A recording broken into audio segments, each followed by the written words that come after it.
續返嚟立法會選舉論壇呢一節呢，我哋會先請5至8號嘅候選名單送大禮。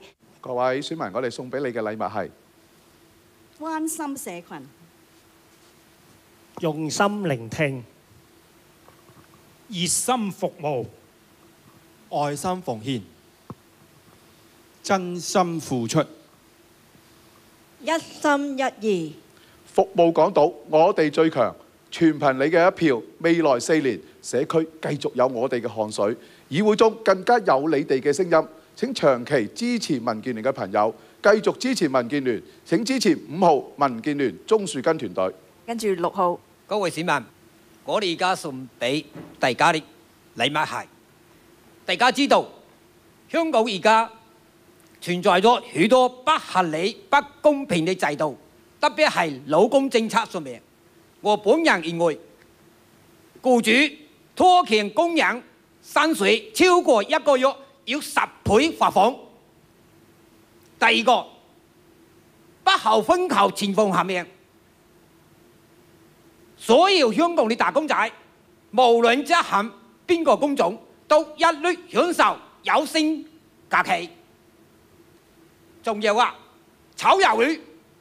工人被僱主炒魷魚嘅時候呢，除咗7·1大通知間之外，工人如果做足2個月以上，都要每個月增加1.51的賠償，足月增加到2年36日。好，請7號送你嘅大禮。我係何秀蘭，我要送一嚿象徵工黨嘅石頭俾香港嘅市民。我哋係一個立場硬淨嘅政黨，實事實做。我哋從基層嘅角度去睇土地公義，關注住屋問題。我亦都希望市民相信自己，只要有上善若水和平嘅力量，石頭都一樣可以有生機、有轉機。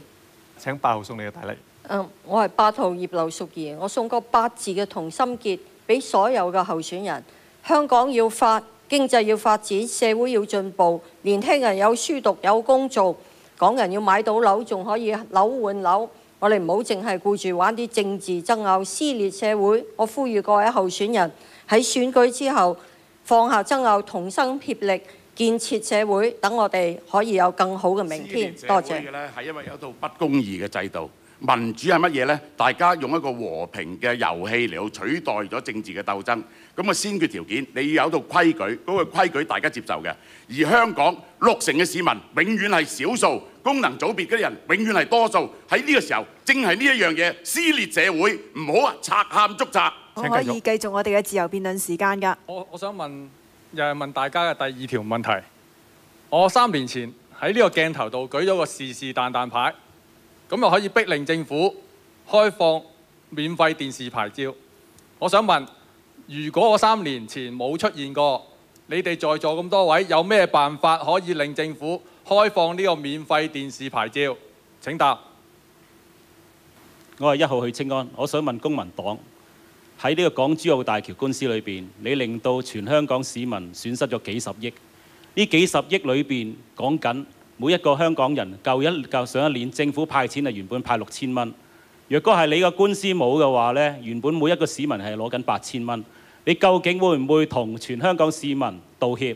多謝你個問題啊！你淨係都話自己係獨立，但係其實你係2000年同2005年一路咁落去都係支持政府嘅方案嘅。你其實咧係一個真保皇假獨立嘅人。呢單唔係公民黨嘅官司，要浪費金錢嘅就係政府而家要硬推國民教育用咗5億。仲有呢個5C14局呢度咧，好多建制派咧都爭住搶位做政治分贓，希望你咧都幫手監察佢哋啦。多謝。即係全香港市民錯啦。任何候選人其實都應該言行一致，但係咧我哋就見到民建聯有一個選舉口號咧，就係廉潔不能少，公道要更多。但係貴黨喺2007年立法會修訂呢個防止賄賂條例嘅時候呢，係反對將行政長官納入防止賄賂條例嘅規管。試問你口講一套，但係投票就輕輕放過，你如何落實廉潔不能少呢個政綱？定抑話其實你哋係滋長緊貪腐嘅蔓延呢？我哋呢就係。好在香港有 ICAC， 我哋一定係支持一個廉潔嘅政府嘅。時移世易，如果我哋發覺行政長官佢嘅操守係有問題嘅呢，我哋覺得呢係應該有所去改變。廉政專員公署咧都要按法去辦事。如果法例有一啲規管特首嘅修訂，俾你哋一力阻住，廉署都不能夠超越法律嘅。所以我希望大家揸住原則，喺審議法例嘅時候，一定要企喺香港人嘅立場去保障香港嘅廉政。反貪腐唔係淨係靠把口，喺法例修訂嘅時候呢，係一定要好似我哋民主派咁，企喺香港人嘅立場，保護廉政。所以如果我入到立法會之後呢，我一定會重新去審視行政長官過去呢兩屆佢嘅所作所為有冇越軌，如果有的話，我覺得佢就應該要規管。何秀蘭，你慳翻啖口水啦！你一問啲問題係走咗啊，鍾樹根啲稿呢，佢又唔識答㗎啦。民建聯就係靠蛇齋餅種咁樣攞議席嘅，其實鍾樹根個位排隻豬過去都會選贏。不過曾鈺成應該識答嘅喎，喺2007年有份投票嘅喎，主席。虧你仲話咧要爭取民主，你都唔相信選民，蛇齋餅種就攞到選票㗎啦。如果你將香港市民睇成咁，蛇齋餅種咧就可以攞到佢支持嘅話咧，唔該你放棄普選啦。阿曾生，你可唔可以解釋下點解你07年對呢個防止賄賂條例規管特首嗰一段咧，其實政府亦有一個説法，佢係有一個憲制問題喺度啦。唔好以為話將嗰個行政長官納入嗰個條例呢，就冇而家發生嘅事。好多官員已經係納入咗條例規管，點解一樣有貪污嘅情況出現？我繼續，我要問盧永樂，我想問呢，就係7號嘅何秀蘭喺07年當馬力過身嘅時候，好多建制派嘅人都仲好傷心。你第一時間走出嚟話要參加個補選，但係你最後啊俾人河蟹咗啊！俾人河蟹咗啊！最後河蟹咗陳方安生出嚟參選立法會，你連自己嘅參選權都捍衛唔到，你點樣捍衛翻香港人嘅核心價值呢？你答啊！民主派呢係希望團結喺一個對決嘅選舉裏邊呢，我哋希望候選人能夠得到所有泛民嘅支持，決心打好一場仗。所以我哋係冇將個人利益擺喺公眾利益之上。我希望大家睇得清楚呢一點。咁點解你唔等埋你哋河蟹咗邊個出嚟，你先至企出嚟呢？你點解要第一時間企出嚟話自己參選？之後呢，依家又講另一個理由，又話大家民主派要河蟹完先至揾阿陳方安生出嚟，你根本就自相矛盾啊！我哋係會回應傳媒嘅查詢，毫不閃縮。我哋亦都唔怕將自己嘅立場講清楚嘅。13號。我將盧永樂剛才送俾我嗰個保皇黨嗰頂帽送翻俾你。最近有條傳媒做咗統計啊，你將頂帽送俾公民黨同埋民主黨係恰當啲，佢哋支持政府嘅百分比遠比我哋自由黨高。另外，我想問人民力量，就你其實咧就好有勇氣，你就喺你個競選政綱裏頭咧就話要救孩子。OK， 就我都虧你有呢個膽去做呢一樣嘢，因為咧就好多市民好多家長同我講，佢哋都好擔心你教壞佢哋嘅細蚊仔。包括你哋啲粗口啊，你哋嘅人網啊，同阿劉家雄嘅人網，你哋啲粗口真係好勁，粗口橫飛。我知老蕭你自己都好自傲啦，你個36字嘅粗口啦，嗬。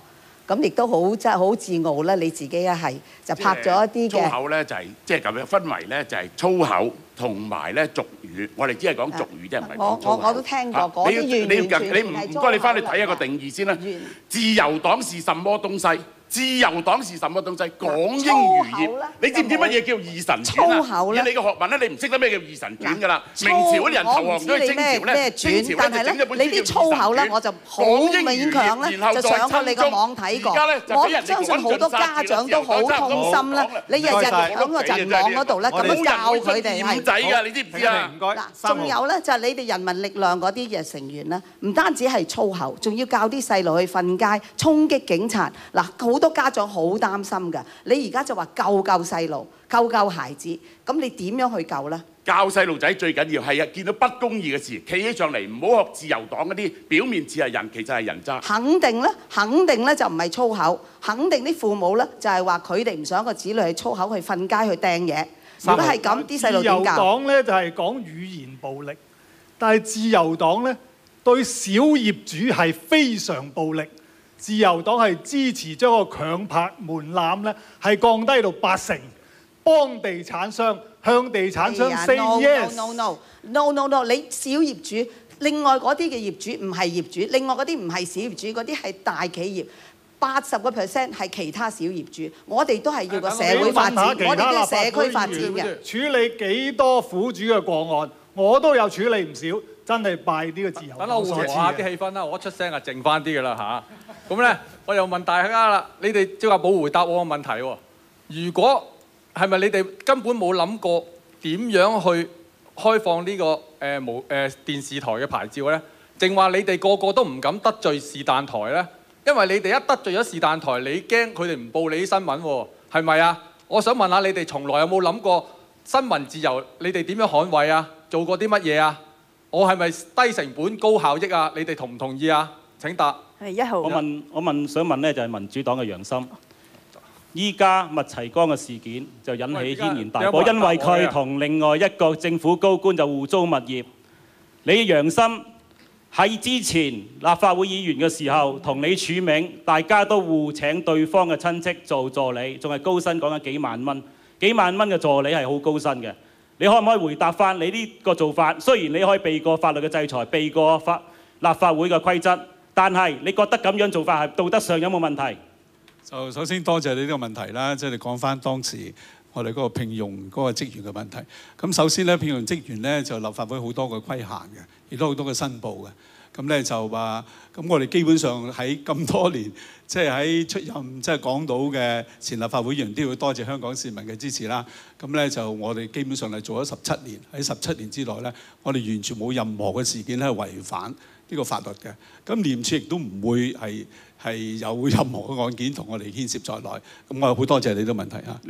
當然你冇違反法律，一講緊道德啊嘛。麥齊光原本佢如果冇一份咁嘅協議書，你估佢有問題咩？好，唔該晒先，或者喺呢一度咧，我哋法律嘅話嘅人咧就係有問題啦。好，唔該晒，或者我哋先喺度休息一陣先，陣間翻嚟咧，我哋會再睇下有冇候選人想回答頭先11號嘅問題啦，同埋我哋會繼續我哋嘅自由辯論㗎。